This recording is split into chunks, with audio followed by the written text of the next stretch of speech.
Olá, novamente, nós vamos dar continuidade à Zoologia dos Invertebrados 1, estudando os dois filos plateumintos e nemateumintos, os filos dos vermes, né? Que são organismos um pouco mais evoluídos, né? Com uma ancestralidade mais comum com os quinidários, mas com número de estruturas, né, mais elaboradas, como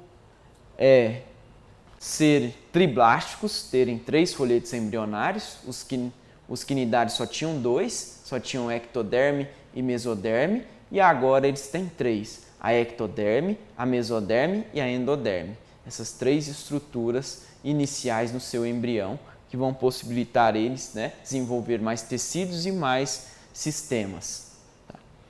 Eles são conhecidos, os plateumintos, como vermes achatados, tá? Achatados de maneira dorso-ventralmente. Os principais representantes desse grupo são as planárias, os esquistossomos e as tênias. Tá?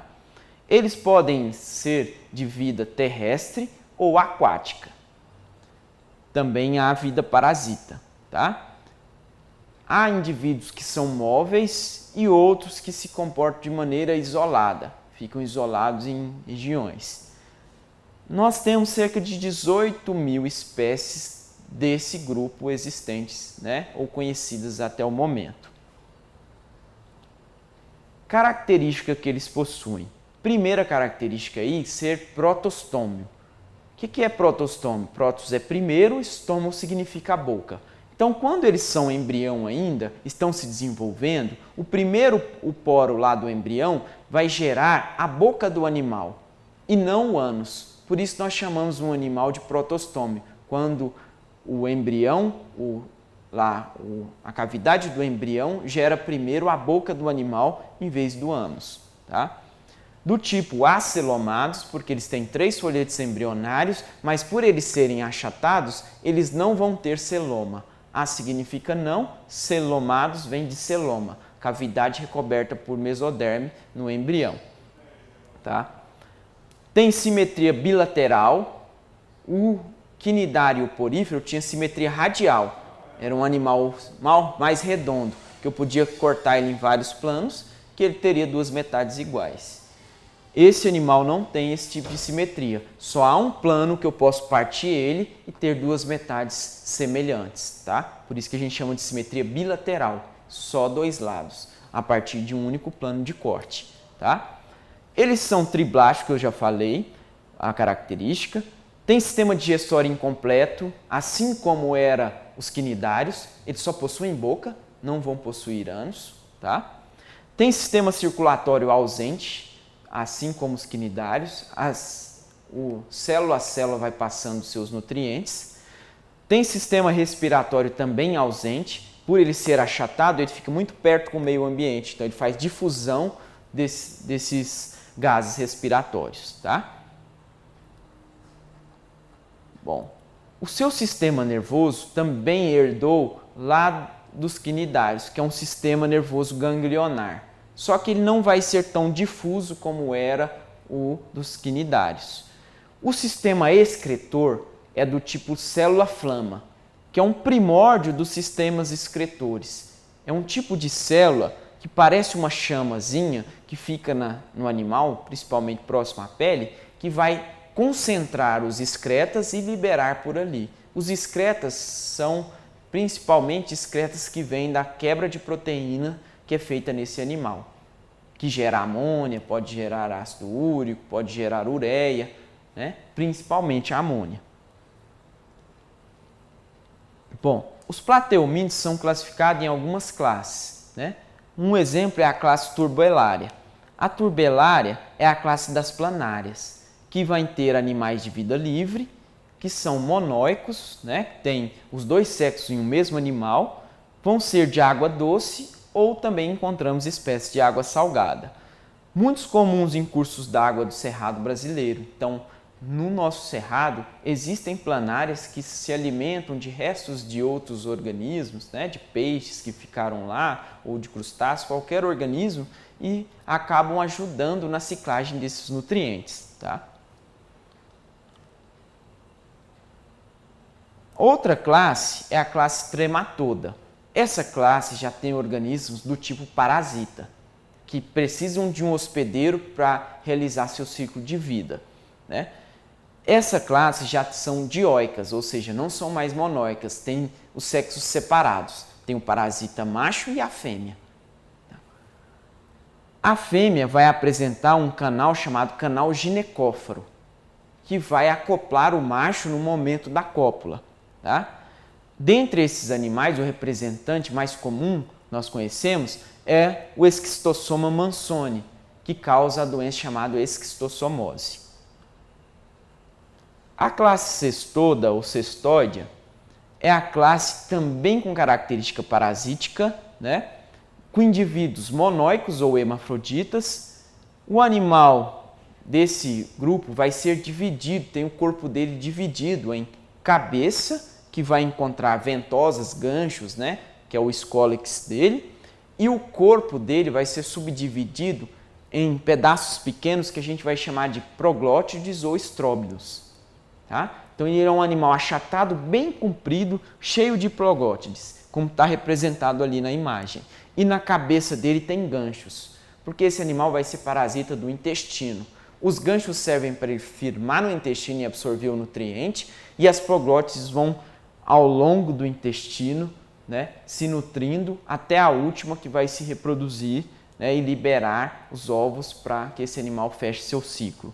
Entre exemplos, nós vamos ter as tênias, a Solium e a saginata, né?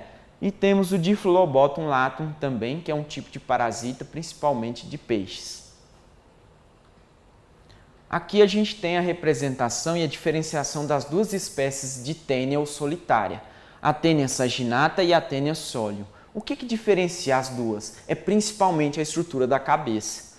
A tênia saginata, ela tem 4 ventosas, né, dispostas paralelamente uma ao lado da outra na cabeça. Tá?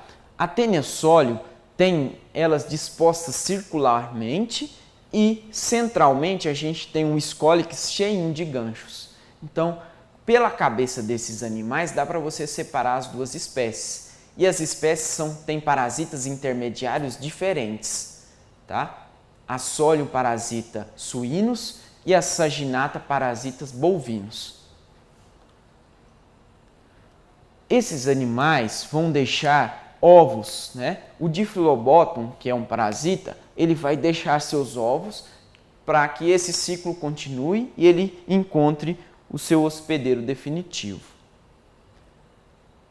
Outro grupo que nós vamos estudar, que evoluiu um pouco mais, né? Que adquiriu características novas, sem ser os plateumintos, são os nemateumintos. Esse grupo é o dos vermes cilíndricos. Esses vermes são os mais conhecidos, são as lombrigas, os oxiúros e as filárias. Esses 3 organismos são os popularmente mais conhecidos. Podem ser espécies de terrestres ou aquáticos também, são móveis, né, e isolados também, e tem indivíduos com vida livre, que não vão causar mal a ninguém, vão ser predadores, e de vida parasítica, que esses são os que têm principal reconhecimento pelo homem, né? Por afetar a nossa espécie ou espécie de animais próximos a nós. Eles têm as características de continuarem sendo protostômios. Uma característica nova que eles têm é ser pseudocelomado. O que seria isso? Pseudo é falso. Celomado vem de possuir celoma. Então, ele possui uma cavidade por ele ser cilíndrico, mas essa cavidade não é totalmente recoberta pela estrutura chamada mesoderme, que isso é a condição de ser celoma. Então ele não tem essa condição só é parcial, só em uma parte é mesoderme, na outra é endoderme. Então por isso ele vai ter um falso celoma, um pseudoceloma, um falso. Tá? A simetria continua sendo bilateral, que ele herdou de um ancestral comum aos plateumintos, essa simetria, que é uma simetria viável para esse organismo, né? O sistema digestório dele é completo, uma novidade do grupo, que nós vimos que o plateuminto, os organismos antes deles também, que eram os quinidários, o sistema deles era incompleto, só tinha boca, só um orifício para a entrada de alimento. Não tinha um orifício para a saída, agora tem. numa lombriga, nós temos a boca da lombriga, o sistema digestório dela, até chegar ao final, que é o ânus, que é a saída dos restos do sistema digestório. Tá? O sistema circulatório dela é ausente, não tem sistema circulatório, o sistema respiratório também, e as trocas gasosas é por hematose ou difusão, assim como as planárias o faziam. O sistema nervoso continua do tipo ganglionar, né? São gânglios que vão liberar projeções nervosas para os músculos desse animal, e a excreção dela vem com uma novidade. Não é mais pelo tipo de célula chamadas células flamas, são células do tipo chamadas de H. É uma célula com formato de H, 2 tubos com um tubo conectando os dois central. Então é assim que eles fazem seu sistema excretor. Um exemplo mais comum é a lombriga, a espécie chamada de Ascaris lumbricoides, que causa ascaridíase ou uma verminose mais comum. Ela tem diferença corporal porque os organismos não são monóicos, são dioicos. Eu tenho a lombriga macho e a fêmea. E aqui eu tenho a representação das duas na imagem. Né? A fêmea ela é muito maior que o macho, comprida, e não tem a cauda com formato em C, ou em curvatura. O macho possui essa cauda em curvatura e 2 ganchinhos. Essa cauda do macho em curvatura é para quando ele encontrar a fêmea, ele se fixar nela e poder passar o espermatozoide para ela e fecundá-la. Então, por isso que ele tem esse formato corporal diferenciado. Os nemateumintos podem ser parasitas, né, de humanos. Dentre esses parasitas, a gente vai ter, né, os enteróbios vermiculares, que vão possuir esse ciclo, que são principalmente, né, um ciclo parecido com o da lombriga ou do Ascaris, que é um ciclo que vai passar pelo seu sistema digestório, você vai ingerir o ovo acidentalmente, esse ovo vai passar pelo seu sistema digestório, pelo seu estômago, vai sair, né, pelo seu sistema circulatório, passando pelo coração, vai voltar para o seu pulmão, vai vir para a sua garganta, vai dar um pigarro, você vai engolir ele novamente e assim ele vai ficar no intestino e lá se desenvolver. Então tem todo esse ciclo complexo da passagem, né, desse tipo de parasita, desse verme no seu corpo. Há também outros vermes, que é o Necator americanus e o Ancylostoma duodenale, que causam a doença chamada amarelão. Tá? Esse amarelão é uma doença desse parasita, por permanecer no seu intestino, ele absorve todos os seus nutrientes e te deixa fraco. Porque tudo que você se alimenta, a maioria vai para esses vermes, não vai para as suas estruturas, te deixando pálido, fraco e te deixando com aparência mais amarela ou mais, né, com falta de nutrientes.